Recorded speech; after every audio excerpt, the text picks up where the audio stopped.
নমস্কাৰ এই মুহূৰ্তত এটা খুবেই গুৰুত্বপূৰ্ণ খবৰ দিয়াৰ চেষ্টা কৰিছো যিহেতু দুদিনীয়া ভ্ৰমণসূচীৰে উপস্থিত হৈছে কালিৰ দিনটোত প্ৰধানমন্ত্ৰী নৰেন্দ্ৰ মোদী আৰু আজি নৰেন্দ্ৰ মোদীয়ে নলবাৰীত বিশাল জনসভাৰ আয়োজন কৰিছে আৰু নলবাৰীত কিনে ধৰণৰ পৰিৱেশ পৰিস্থিতিৰ সৃষ্টি হৈছে প্ৰধানমন্ত্ৰী গৰাকী নলবাৰীত গৈ উপস্থিত হৈছে না এই মুহূৰ্তত আমি জনোৱাৰ চেষ্টা কৰিম এটা গুৰুত্বপূৰ্ণ খবৰ দুদিনীয়া ভ্ৰমণসূচীৰে অসমত প্ৰধানমন্ত্ৰী নৰেন্দ্ৰ মোদী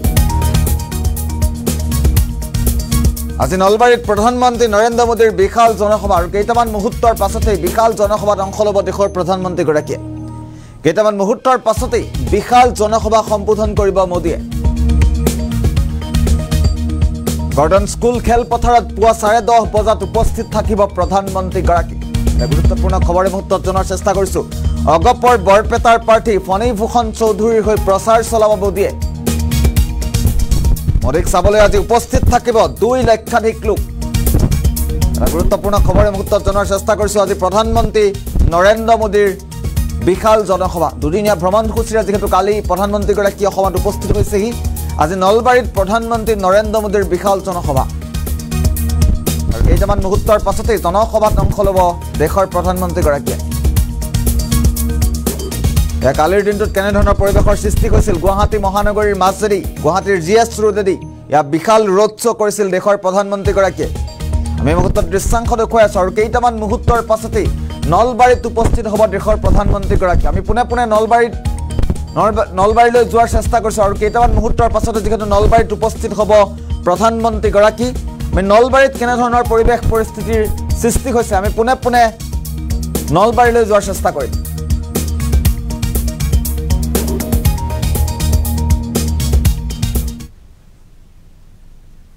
প্ৰধানমন্ত্ৰী নৰেন্দ্ৰ মোদী আহি এই উপস্থিত হ'ব বৰপুৰাৰ এই স্থলীতে এই জনসভাতে অংশগ্ৰহণ কৰিব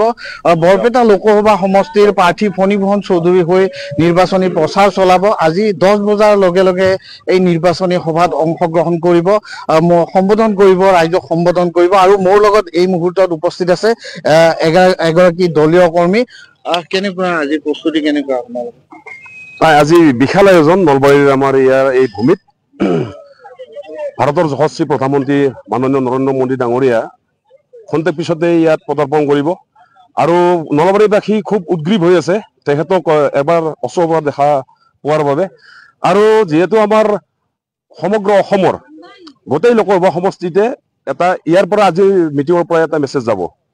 আৰু অসমৰ ৰাইজে যিহেতু বিকাশ বিচাৰে আমাৰ সমন্বয় একতা ভাতৃত্ববোধ বিচাৰে গতিকে বিকাশৰ যাত্ৰাত অসমৰ জনগণে আগৰে পৰা ইয়াত আমাৰ বিজেপি চৰকাৰক সহায় কৰি আছে বা সহযোগ কৰি আছে আৰু ভৱিষ্যতেও কৰি যাব গতিকে বাৰ মোদী চৰকাৰ আহি থাকিব আৰু আমি গোটেইবিলাক আমাৰ নলবাৰীবাসী আজি উৎফুল্লিত হৈছো কাৰণ তেখেতৰ দৰে এজন প্ৰধানমন্ত্ৰীক আমি নলবাৰীৰ এই ভূমিত যিহেতু আমি লগ পাম আমি খুব ভাগ্যৱান আমি গৰ্বিত আৰু তেখেতৰ কাৰণে নিশ্চয় আমি অসমক আকৌ বিকাশৰ মানে যিটো গংগা যাত্ৰা যিটো চলি আছে বহুত দিন এইখন আমাৰ বিকাশৰ যিটো চলি আছে এইটো চলি থাকিব বতৰ যথেষ্ট বিধি পথালি দিছে কিমান মান লোক ইয়াতে আজি উপস্থিত হ'ব বতৰে বিধি পথালি দিছে যদিও আমাৰ নলবাৰীবাসীৰ আমাৰ আয়োজকসকলৰ উৎসাহ কমা নাই ইয়াত মানে হাজাৰ মানুহ ইয়াত কাম কৰি আছে আৰু ইয়াত 2 লাখৰ ওপৰত আজি মানুহ ইয়াত আহিব গতিকে এইখন বিশাল পথাৰ এই পথাৰতে আমাৰ মাননীয় প্ৰধানমন্ত্ৰী ডাঙৰীয়াই ইয়াত বক্তব্য ৰাখিব আমাৰ অসমৰ উন্নয়নৰ কাৰণে উত্তৰ পূৰ্বাঞ্চলৰ উন্নয়নৰ কাৰণে প্ৰধানমন্ত্ৰী নৰেন্দ্ৰ মোদী আহি এই উপস্থিত হ'ব বৰপুৰাৰ এই স্থলীতে এই জনসভাতে অংশগ্ৰহণ কৰিব বৰপেটা লোকসভা সমষ্টিৰ প্ৰাৰ্থী ফণীভূষণ চৌধুৰী হৈ নিৰ্বাচনী প্ৰচাৰ চলাব আজি 10 বজাৰ লগে লগে এই নিৰ্বাচনী সভাত অংশগ্ৰহণ কৰিব সম্বোধন কৰিব ৰাইজক সম্বোধন কৰিব আৰু মোৰ লগত এই মুহূৰ্তত উপস্থিত আছে এগৰাকী দলীয় কৰ্মী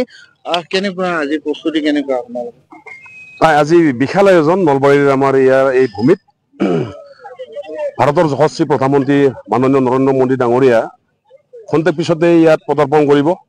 আৰু নলবাৰীবাসী খুব উদ্গ্ৰীৱ হৈ আছে তেখেতক এবাৰ ওচৰৰ দেখা পোৱাৰ বাবে আৰু যিহেতু আমাৰ সমগ্ৰ অসমৰ গোটেই লোকসভা সমষ্টিতে এটা ইয়াৰ পৰা আজি মিটিঙৰ পৰা এটা মেছেজ যাব আৰু অসমৰ ৰাইজে যিহেতু বিকাশ বিচাৰে আমাৰ সমন্বয় একতা ভাতৃত্ববোধ বিচাৰে